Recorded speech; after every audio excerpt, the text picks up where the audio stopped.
নমস্কার। বাংলা জ্ঞান হাব চ্যানেলে আপনাদের সকলকে স্বাগত।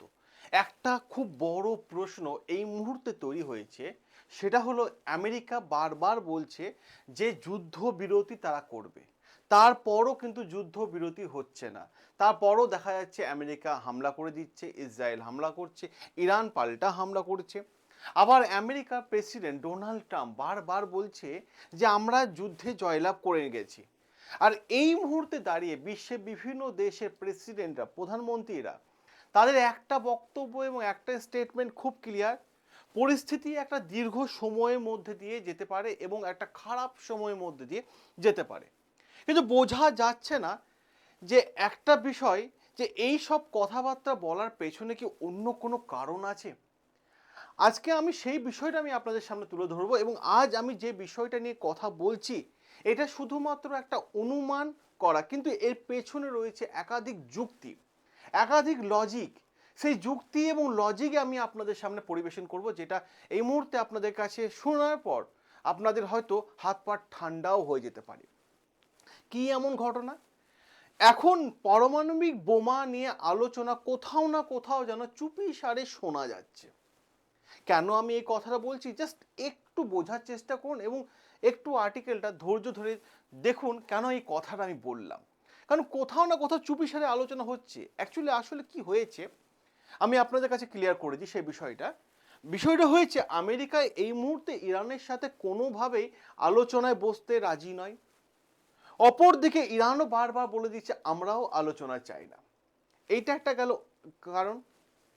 অন্যদিকে এই মুহূর্তে ইসরায়েল মনে করছে ইরানের এই মুহূর্তে থাকা উচিত নয়, তাকে সম্পূর্ণরূপে ধ্বংস করে দেওয়া উচিত। মানে একদিকে দেখা যাচ্ছে আমেরিকা করা ইরান, আমেরিকার কথা ইরান শুনছে না, অপরদিকে ইসরায়েল জেদ ধরে বসে আছে ইরানকে শেষ করার। এই দুটো কথার মধ্যে কিন্তু অনেকগুলো গুরুত্বপূর্ণ জায়গা আছে। আর এই পরিস্থিতির মধ্যে, এই টান টান উত্তেজনার মধ্যে কুয়েতের একটা স্টেটমেন্ট, যে স্টেটমেন্টটা গোটা মিডল ইস্ট সহ গোটা বিশ্বকে কাঁপিয়ে দিয়েছে, এবং এই স্টেটমেন্টটা দেখলে আপনারও হাত পা পুরো ঠান্ডা হয়ে যাবে। কুয়েত কি বলছে জানেন? দেখুন পরিষ্কার হবে। কুয়েতের বক্তব্য হয়ে গেছে যে কুয়েত ন্যাশনাল গার্ড, তিনি সোশ্যাল মিডিয়ায় একটা বয়ান দিয়েছেন। তিনি কি বলছেন, নাও ইনফর্ম দ্যাট সিটিজেন, তাদের দেশের নাগরিকদেরকে পরিষ্কার হয়ে জানিয়ে দিয়েছে that there is a danger radioactive radiation from the neighbouring countries. হঠাৎ করে এই ধরনের কথাবার্তা কেন বললো? যদি রেডিয়েশন লিক হয় তাহলে কিভাবে বাঁচবে? মানে পারমাণবিক বোমা যদি ফাটানো হয় বা ফেটে যায়, ঠিক আছে, সেখান থেকে রেডিয়েশন লিক হবে। সেই রেডিয়েশন লিক হয়ে গেলে কিভাবে বাঁচবেন তার ট্রেনিং, তার গাইডেন্স কুয়েতের, ঠিক আছে, ন্যাশনাল গার্ড দিচ্ছেন। দেখুন আর্টিকেল সেটাই বলছে, the Kuwait national guard issue statement social media saying that radiation from neighbouring country, মানে প্রতিবেশী দেশের ওপর যদি হয়, ঠিক আছে, not pose threat to Kuwait. কেন বলছি এই আর্টিকেলটা আমি আপনাদের সামনে আলোচনা করব। দেখুন এই ভীষণ গুরুত্বপূর্ণ একটা আর্টিকেল। কেন বললাম আমি? কারণ অনেকগুলো যুক্তি আছে, ওই কথাগুলো বলার পেছনে অনেকগুলো যুক্তি আছে। কারণ কুয়েতে ন্যাশনাল গার্ড বলছে যদি পাশের দেশে পারমাণবিক বোমা বিস্ফোরণ হলে আতঙ্কিত হওয়ার কোনো দরকার নেই। কেন বললো কথাটা? কোথাও না কোথাও কি পারমাণবিক বোমার, মানে নিউক্লিয়ার বোমার, মানে চুপিসারে কথা আসছে? কেন এই কথাটা বললো? প্রশ্ন কিন্তু অনেকগুলো ভাবাচ্ছে, অনেকগুলো ভাবাচ্ছে। আর এটা কেমন ধরনের আশ্বাস দেশবাসীর উদ্দেশ্যে দিয়েছে? তার মানে কি আগে থেকে কিছু জানা যাচ্ছে, বা আগে থেকে কিছু একটা হবে এরকম কিছু বোঝা যাচ্ছে? কুয়েতে ন্যাশনাল গার্ড এরকম স্টেটমেন্ট। কুয়েত কিন্তু মাথা রাখার চেষ্টা করবেন, জিসিসি দেশ, country, Kuwait Gulf country member, Iraq এবং সৌদি আরবের প্রতিবেশী, সেটাও কিন্তু কুয়েত। আর হঠাৎ এই ধরনের আলোচনা কেন? কেন মিডিয়া এই ধরনের হেডলাইন আসছে? কেন নিউক্লিয়ার অস্ত্র নিয়ে কি কিছু হচ্ছে? প্রশ্ন অনেকগুলো জাগিয়ে দেয়, অনেকগুলো প্রশ্ন একসাথে চলে আসে। এই ইস্যু নিয়ে যখন WHO কে জিজ্ঞেস করা হয়েছিল, তখন WHO পরিষ্কারভাবে একটা কথা বলেছিল, জানেন তো? WHO একটা পরিষ্কারভাবে স্টেটমেন্ট দিয়েছিল যে যুদ্ধ চললে সব ধরনের সম্ভাবনা ভাবতে হয়। WH কে যখন জিজ্ঞেস করা হয়েছিল যে নিউক্লিয়ার অস্ত্র নিয়ে কিছু আলোচনা চলছে, তখন বলেছিল যুদ্ধ হলে কিন্তু অনেক কিছু ভাবনা হওয়া, পজিটিভ নেগেটিভ অনেকগুলো দিকই থাকে। WHO কিন্তু ক্লিয়ার করে বলেনি। হঠাৎ করে সকলের মাঝে কুয়েত কেন তার দেশবাসীদেরকে গাইডলাইন দিচ্ছে যে নিউক্লিয়ার বোমা যদি ফাটে কীভাবে আতঙ্কিত হবেন না। কারণ আপনাদের মনে আছে কয়েকদিন আগে ডোনাল্ড ট্রাম্প বলেছিল আমি লক্ষ লক্ষ মানুষের জীবন বাঁচিয়েছি। কিন্তু আজকের এই পরিস্থিতি কেন এতটা সিরিয়াস, কেন এই ধরনের স্টেটমেন্ট সকল বিশ্ববাসীকে কিন্তু ভাবাচ্ছে। বড় প্রশ্ন হলো ইরান কি নিউক্লিয়ার বোমা তৈরি করে ফেলেছে? এইটাই কিন্তু বড় প্রশ্ন। আর যদি করে থাকে তাহলে এতদিন ধরে অপেক্ষা করছে কেন? এটাও কিন্তু একটা গুরুত্বপূর্ণ জায়গা। প্রত্যেকটা বিষয় আমি লজিক দিয়ে আপনাদের বোঝাবো। তার আগে যারা দেখছেন এই ভিডিওটা, আপনাদের সকলের কাছে রিকোয়েস্ট, ভালো লাগলে ভিডিওটাকে লাইক করে দেবেন এবং চ্যানেলটাকে সাবস্ক্রাইব করে নেবেন, কারণ অনেক গুরুত্বপূর্ণ তথ্য আপনারা পেতে চলেছেন। আর যদি ইরান সেই নিউক্লিয়ার বোমা ইউজ না করে থাকে তাহলে ইসরায়েলের কাছে তো আছে, ইসরায়েলের কাছে আছে।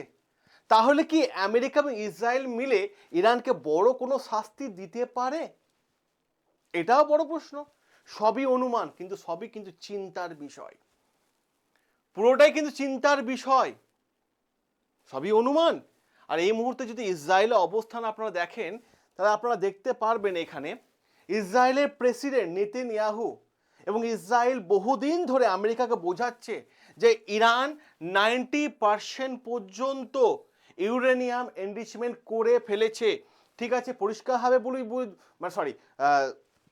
60% পর্যন্ত ইউরেনিয়াম এনরিচমেন্ট করে ফেলেছে। আর 90% করে নিলেই কিন্তু ইরানের হাতে চলে আসবে পারমাণবিক বোমা। এই কথাটা কিন্তু ইসরায়েলের প্রেসিডেন্ট বারবার বলছে এবং এই ম্যাপ নিয়ে বারবার সে ইউনাইটেড নেশন সিকিউরিটি কাউন্সিলে বারবার গেছে, ম্যাপ দেখিয়েছেন কোন কোন লোকেশনে ইরান পারমাণবিক বোমা তৈরি করার সম্ভাবনা রয়েছে।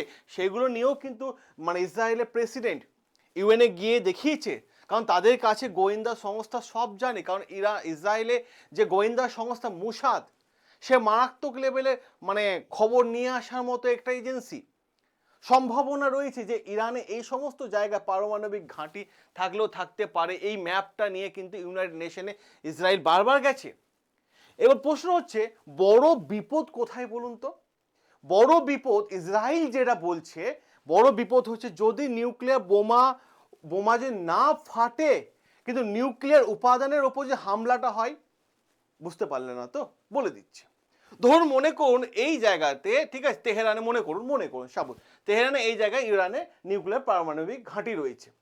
আর এই জায়গার ওপরই যদি ইসরায়েল বা আমেরিকা মিসাইল আসে, এখানে ব্লাস্ট হয়, তার পারমাণবিক বোমা নিচে রয়েছে, ব্লাস্ট হয়ে যাবে, চারিদিকে রেডিয়েশন ছড়িয়ে পড়বে। এইটাই বিষয়। তার মানে পারমাণবিক বোমা ফাটলো না, কিন্তু ওপর থেকে আসা মিসাইল কিন্তু নিচে কি করলো, বোমাটাকে ফাটিয়ে দিল। আর যদি এই ধরনের পরিস্থিতি তৈরি হয়ে যায়, এটা কিন্তু ইসরায়েল বলে দিচ্ছে। আমেরিকা আবার ইসরায়েলের চাপ কেন, কি বলছি, ইসরায়েল সবসময় আমেরিকাকে চাপ দিয়েছে। কি দিচ্ছে, যে ভাই যে আমেরিকার একটা বিষয় হয়, বেশ কিছু জিনিসপত্র থাকে, যেমন কেউ ট্যারিফ লবি ব্যাপারটা চলে, আপনারা হয়তো শুনেছেন অনেক সময়, যে প্রেসিডেন্ট বানিয়ে যে ভাই তোমাকে আমার এই লবিতে কাজ করে দিতে হবে, ওই লবিতে কাজ করে দিতে হবে।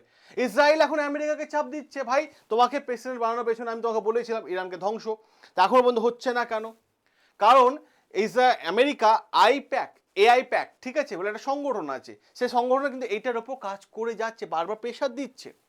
এবার প্রশ্ন হচ্ছে গত বছর মনে করুন ডেটা অনুসারে যে 21শে জুন আমেরিকা 2025 আমেরিকা কি করেছিল, ইরানের নিউক্লিয়ার সাইটগুলোর ওপর হামলা করেছিল এবং সেটা স্যাটেলাইটের ছবি দেখা গেছিল যে ইরান হয়তো আগে থেকে বুঝতে পেরেছে, যার জন্য স্যাটেলাইটের ছবিতে আগে দেখা যাচ্ছিল যে আগে থেকে সে ট্রাক ভর্তি করে নিউক্লিয়ার এনরিচমেন্টগুলোকে নিয়ে চলে যাচ্ছে।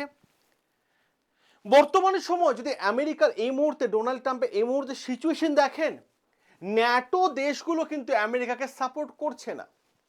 যে ন্যাটো আমেরিকার কথায় একটা সময় উঠতো বসতো, সে ন্যাটো এখন সাপোর্ট করছে না।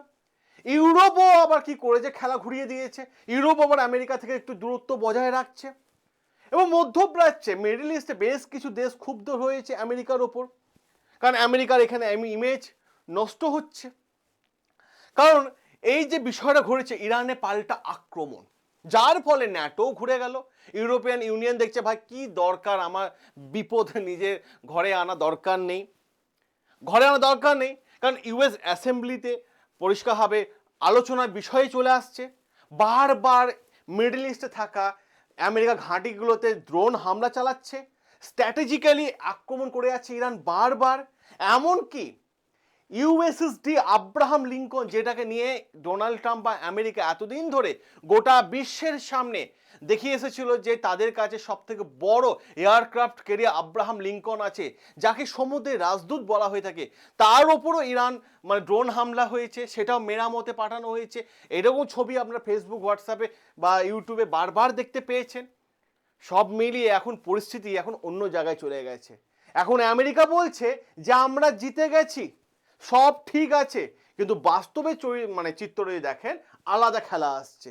বাস্তবে চলছে হামলা চলছে, আর যখনই হামলা চলে তার উত্তেজনা আরো বেড়ে যায়, চারিদিকে উত্তেজনা বেড়ে যাচ্ছে। সম্ভাব্য বিপদ কি, যদি নিউক্লিয়ার সাইটে হামলা হয় তাহলে পুরো রেডিয়েশন চারিদিকে ছড়িয়ে পড়বে, শুধু ওই দেশটার মধ্যে নয়, পার্শ্ববর্তী দেশগুলোতেও ছড়িয়ে পড়বে, পুরো অঞ্চলটা বিপদের মধ্যে চলে যাবে। এটা গুরুত্বপূর্ণ জায়গা। এবং গুরুত্বপূর্ণ বিষয়, ইরানে যে এই সমস্ত জায়গাগুলো যেগুলো ছবিতে দেখানো হচ্ছে, যে এই সমস্ত জায়গা হয়তো ইরানে নিউক্লিয়ার টেস্টিং ঘাঁটি রয়েছে, আর এই রেডিয়েশন যদি ছড়িয়ে পড়ে সবার প্রথম দূষিত হবে বাতাস, যেখান থেকে আমরা অক্সিজেন নিই। বাতাস সবার প্রথম দূষিত হবে, জলের রেডিয়েশন চলে আসবে, যার ফলে মানুষের শরীরের মধ্যে বিভিন্ন রোগ তৈরি হবে, ক্যান্সারের মতো রোগ তৈরি হবে, মৃত্যুর ঝুঁকি বাড়বে। আর রেডিয়েশন কি করে, যেখানে আমরা দেখতে পাই আলফা, বিটা, গামা রশ্মি আছে, যা শরীরকে পুরো ধ্বংস করে দেয়, ক্যান্সারের জীবাণু সৃষ্টি করে দেয়, হার্ট অ্যাটাকের সম্ভাবনা বাড়ে, মৃত্যুর দিকে মানুষ এগিয়ে চলতে থাকে। এটাই বড় ব্যাপার। আর যদি এমনই পরিস্থিতি হয়, তার জন্যই আগে থেকে কুয়েতের ন্যাশনাল গার্ড তিনি পরিষ্কার জানিয়ে দিয়েছেন। আবার সেই প্রথম আর্টিকেলটাই আমি নিয়ে আসলাম আপনাদেরকে। এবার বুঝতে পারছেন ঘটনাটা কোন জায়গায়, যে কোনো প্রকার প্যানিক করবেন না আপনারা, পরিষ্কারভাবে বলে দিয়েছে Kuwait citizen panic trying to reach, ঠিক আছে, কোনো প্রকার প্যানিক করবেন না, পরিষ্কার বলছে যে পার্শ্ববর্তী দেখুন, ফ্রম দ্য নাইবারিং কান্ট্রি, প্রতিবেশী দেশে যদি এরকম ঘটনা ঘটে ভয় পাওয়া কোনো কারণ নেই। আর যদি সত্যি ভগবান না করে এরকম কিছু হোক, যদি এরকম হয়ে যায়, তাহলে আপনি কি করবেন? দরজা জানালা বন্ধ করে রাখবেন সারাদিন, বাইরে বের হবেন না, আন্ডারগ্রাউন্ডে থাকবেন সারাদিন, খবর শুনে দ্রুত কি শুয়ে পড়বেন? অনেকগুলো তথ্য আমি দিলাম, কিন্তু চিন্তার বিষয় অবশ্যই আছে। এই ধরনের পরিস্থিতি হওয়ার সম্ভাবনা খুবই কম আছে। শেষ কথা একটাই, যখন কুয়েতের মতো দেশ আগাম সতর্ক করে দেয়, WHO যখন বলে, সম্ভাবনা স্বীকার করে নেয়, তখন আলোচনা করা অতি অবশ্যই জরুরি। আর এই বিষয়টা নিয়ে আপনার কি মতামত? আপনার মতামত অতি অবশ্যই কমেন্ট বক্সে কমেন্ট করে জানাবেন। আমি অপেক্ষায় রইলাম আপনার মতামত জানার জন্য। সকলে ভালো থাকবেন, সুস্থ থাকবেন, সাবস্ক্রাইব করে নেবেন আমাদের চ্যানেল, যেখানে প্রত্যেকটা আর্টিকেলকে এনে যুক্তিসঙ্গতভাবে এবং অথেন্টিক ওয়েতে আমি আপনাদের সামনে আলোচনা করে থাকি। দেখা হবে আপনাদের সাথে নতুন আরও একটা আর্টিকেল নিয়ে।